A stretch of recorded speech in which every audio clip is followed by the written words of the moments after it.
Before you take that first bite, let me ask you something. When was the last time you truly connected with your family at the table? Tonight, it's about more than just food. It's about building something that lasts. So pull up a chair, turn off the distractions, and let's talk about what really matters. I've hosted Family Feud, I've talked to thousands of folks, I've raised a whole bunch of kids. And if there's one thing I know for sure, it's that some of the most important things in life ain't complicated. They're simple. They're right in front of your face. One of the biggest ones? That dinner table. Now hold on. I know what you're thinking. Gloria, it's just a table. It's just some chicken. Some mashed potatoes. Oh, but you'd be so wrong. That table is more than just wood and nails. That meal is more than just food. It's a powerhouse. It's a command center for your family. It's where the magic happens, if you just let it. You see, in this crazy, fast-paced world we live in, everything is pulling you apart. The kids got soccer practice. You got a late meeting at work. The phone is ringing. The tablet is buzzing. And before you know it, the day is gone. Everyone's eating on the run. That ain't living, people. That's just surviving. The family meal is your chance to hit the pause button. For these 30 minutes, right here, right now, we are a family. Stronger relationships. That's the goal, right? We all want a family that feels like a team, a fortress of love that can withstand anything. Well, that fortress is built with the small, everyday bricks of shared experience. Every time you sit down together, you're sending a powerful, unspoken message. You are important to me. This family is important to me. Our time together is a priority. That message, repeated night after night, sinks deep into the heart of a child. It builds a sense of security and belonging that is absolutely priceless. Let me give you an example. Imagine two kids. One kid eats alone in his room every night, watching videos on his phone. The other sits at the table with his family, laughing at his dad's dumb jokes, helping his little sister cut her food. Which kid do you think feels more connected? Which one feels more a part of a unit? It's a no-brainer. That shared time creates a bond. It weaves a tapestry of inside jokes, shared stories, and common rituals. It's the remember that time when bye moments that become the fabric of your family's identity. This is also where kids learn crucial social skills. They learn patience by waiting for everyone to be served. They learn manners, how to say please and thank you. They learn how to take turns talking instead of interrupting. They learn how to disagree respectfully with their sibling about whose turn it is to do the dishes. These aren't just table manners. These are life skills. The dinner table is a mini society where they get to practice being a decent human being in a safe and loving environment.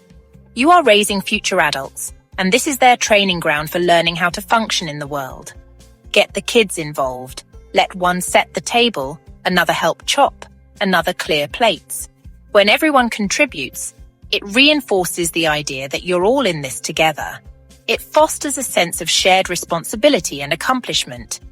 You're not just feeding your family, you're teaching them how to function as a successful team. That's building a fortress right there. All right, let's talk about something practical. Your health. Now, I'm not a doctor, but you don't need a medical degree to know that a home-cooked meal is usually a whole lot better for you than whatever you can get in a drive-through bag. When you cook at home, you know exactly what's going into your food. You control the salt, the sugar, the fat. You can make sure there are some actual vegetables on that plate. Studies have shown it over and over again. Families who eat together tend to eat more nutritious meals. They eat more fruits, more vegetables, less fried food, and drink less soda. This has a huge impact, especially on our kids. We're setting them up with good habits for life. They learn proper portion sizes. They're more likely to try new foods because they see you eating them. You're not just filling their bellies for tonight, you're giving them the gift of a healthier relationship with food that will last a lifetime. In a world with so many unhealthy options, teaching your kids to appreciate real, wholesome food is a superpower. But it's not just about physical health. It's about mental and emotional health too. The simple act of sitting down and slowing down to eat a meal can do wonders for your stress levels. For kids and teenagers, the benefits are off the charts. Teens who regularly eat dinner with their families are less likely to get into trouble. They have lower rates of depression and anxiety. They even tend to do better in school. It's like a miracle drug, but it's free. Why is that? Because of connection. It's the communication. It's the feeling of being supported and loved. When a teenager knows they have that safe space to land every single evening, it acts as a buffer against all the pressures of the world. It gives them a sense of stability in a world that can feel very unstable. You're not just passing the salt, you're passing the strength. A healthy body and a healthy mind, that's a win-win. You're serving up resilience. Think about what that means for your kids. Long-term health, confidence, emotional stability. It all starts at the table. Let's talk about the good stuff. The memories. When you're old and grey, sitting in your rocking chair, what are you going to be smiling about? I guarantee you it's not going to be that extra report you filed at work. It's going to be the little moments. The sounds, the smells, the laughter. The beautiful, ordinary, everyday moments that make up a life well lived. The dinner table was our stage.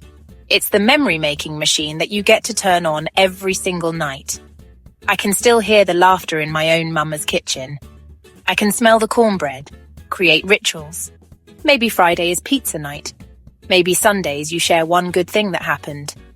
These little traditions become anchors for your children. Predictable, stable moments they can count on. Now, for those of you who walk by faith, you already know that this idea of eating together is deep. It's all through the good book. Throughout the Bible, sharing a meal is a huge deal. A sign of friendship, forgiveness, community, and covenant. One of the most powerful examples is the Last Supper. In his most crucial hour, Jesus gathered his disciples and broke bread with them. He used that meal to teach them, to comfort them, and to give them a ritual that would unite his followers for thousands of years. Jesus was always eating with people, the rich and the poor, the saints and the sinners. He broke down walls by sitting down and breaking bread. It turns strangers into friends. It's where relationships are formed and healing can begin. When we open our homes and share our table with our family, we practice hospitality and grace. You're building your own little church right there in your dining room. It's a place to forgive each other for the squabbles of the day. Don't ever underestimate the spiritual power of simply passing the potatoes. So when you gather your own little flock around the dinner table, you're taking part in something sacred, a cornerstone of faith and family for centuries. You're creating a space for fellowship, a place of hospitality and grace. It's holy, it's healing. When you pass the bread and the cup, you are saying, you are welcome, you are safe, you are loved. That simple act anchors families, communities, and faith, night after night. I can hear you right now. I can hear the excuses starting to bubble up. But Steve, you don't understand my life. I hear you, I really do. My husband works nights. The kids have sports every evening. We're just too busy. Life in 2025 is no joke. It's a whirlwind. But let me ask you a question. Are you too busy to be a family? Or too busy for the very thing that gives you strength? Stop seeing the family meal as another chore. Start seeing it as the fuel that keeps your family engine running. You have to be creative. You have to be flexible. Maybe dinner every night is impossible. So how about breakfast? Can you get up 15 minutes earlier? Share a bowl of cereal. Share some toast before the day's madness begins. What about weekends? Saturday lunch, Sunday dinner. It doesn't have to be 7 nights to matter. Start with 1, start with 2. Make a commitment and guard that time like it's gold. Lower the bar on what a family meal has to be. This ain't a competition. Frozen lasagna, scrambled eggs, toast, rotisserie chicken picked up on the way home. That is okay. It is okay. The goal is connection, not culinary perfection. The food is the excuse to get everyone in the same room. Give yourself some grace. The key is to make a plan. Sit down at the beginning of the week. Look at the schedule. Find the pockets of time. Schedule family meals like a doctor's appointment, like a business meeting. Put it on the calendar. Make it non-negotiable. When you prioritize something, you find a way to make it happen. You find time for the things that are truly important to you. So I'm challenging you. Is your family important enough to find 30 minutes? I know they are. You can do this. Stop making excuses. Start making a plan. Make it non-negotiable. When you prioritize, you'll find a way. So, here we are. We've talked it all through. We know that sitting down for a meal together is about so much more than just eating. It's about communication. It's about building strong relationships. It's about creating a healthy lifestyle, both body and mind.